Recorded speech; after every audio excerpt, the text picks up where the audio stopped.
Booing Albo. It was the big story of the week. How dare you Aussies boo Albo? What a disgrace.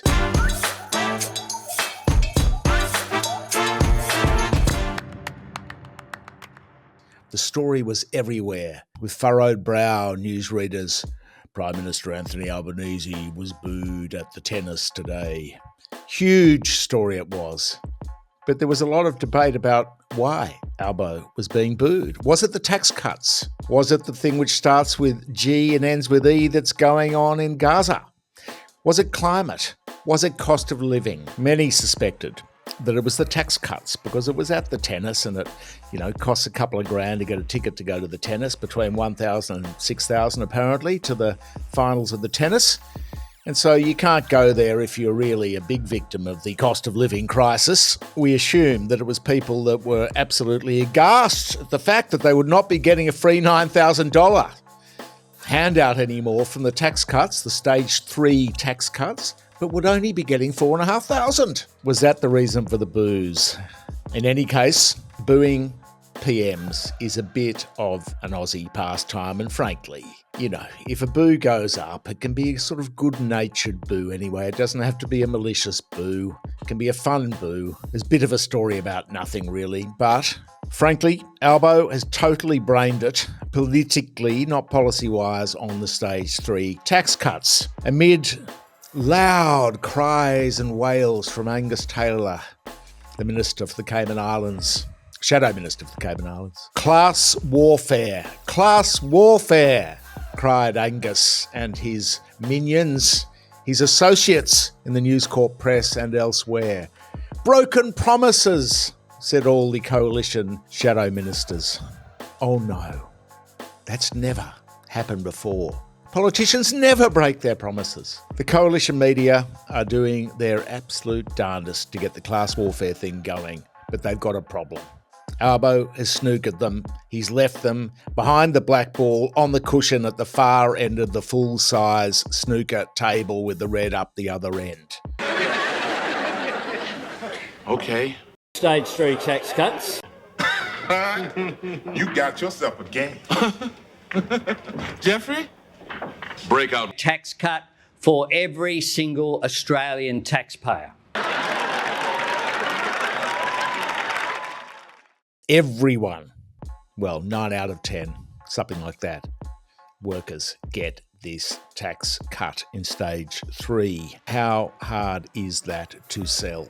Even the people that have been trimmed at the top, what they've done is they've dragged some out of the top and they put a lot more down the bottom for lesser paid workers, people who are really suffering from the cost of living crisis, who actually need the money. So it's a fairness thing too. But the funniest thing was in the Murdoch tabloids, the Daily Telegraph splashed with a photo of a nice, wholesome family, a lady sitting there with her kids, kicked in the teeth, a kick in the teeth, losing her tax cut. Her and her husband on a combined $440,000, $220,000 a piece, not too shabby, $440,000 together. So they were due to get $18,000, but alas, they were only going to get a measly $9,000. And therefore, it was a kick in the teeth. A few days later, breaking news, the Daily Telegraph had taken down its story about the couple earning $440K. Their stage 3 tax cut story was in tatters. A representative of the family said the kick in the teeth article was published without their consent, and they would never let somebody publish a picture of their children, despite apparently posing for it. They said the article is factually incorrect and does not represent their views, and they're looking at their legal options. So to the guts of it. We've done the politics. What about the policy? Albo has simply trimmed the tax cuts to the top earners, roughly halved it. So the couple on 440 only get 18. It's redistributed to lower earners who need it more. So politically, it's fairly impregnable. Albo's about to do a regional roadshow to sell it. That won't be too hard. Once the press stops misreporting it, that would help. They're trying everything they can. The problem is, though, in real terms, this is inflationary. It's budget neutral, it's revenue neutral, it's already been factored in to forecasts and everything like that. So the money has effectively been factored in. But it will probably have some impact on prices. So it is reckless in that sense. It is truly a big political bribe. Hundreds of billions of dollars in public money bribery. And already the business lobbyists, such as this guy, Innes Willis, from AI Group, which is funded by multinational weapons manufacturers and other multinational companies, is demanding that the tax cuts come out of workers' pay at the next minimum wage boost. What a mean thing to say.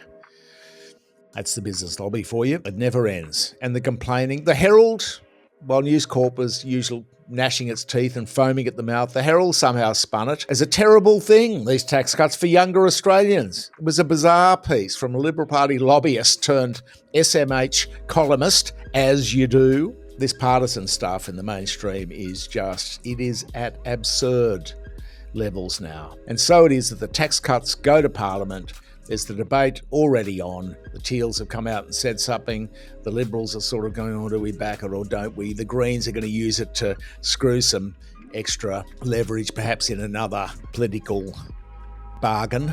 So there will be a lot of talking, but it will be fun to watch. Albo has not really left Peter Dutton, with much room to move. This class warfare spiel by Angus and the Murdoch columnist is really just ridiculous, and people will see through that, perhaps except in the remaining Liberal seats where, because they've lost 9 seats to the Teals, and so they're now concentrated in the lower education outcome electorates around the country, so they could probably run with what's next? Iran-backed Albanese, perhaps. Albanese Soleimani. That could be their next thing. They did it with China a couple of years ago. And negative gearing is now apparently on the table. They have refused to rule it out. Well, good.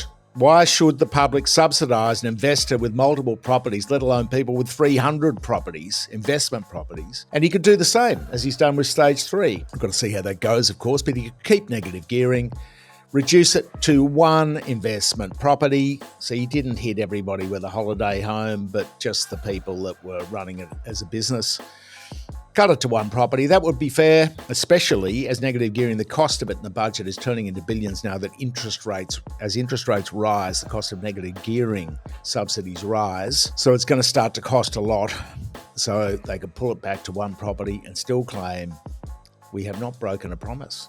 We have still got negative gearing, but we have adjusted the policy for fairness. As for broken promises, when the world changes, your promises should change too. Simple as that. Politically, it's a bit of a masterstroke. We think there may be quite a bit to run before it actually is legislated, but it certainly looks like he's completely snookered the coalition.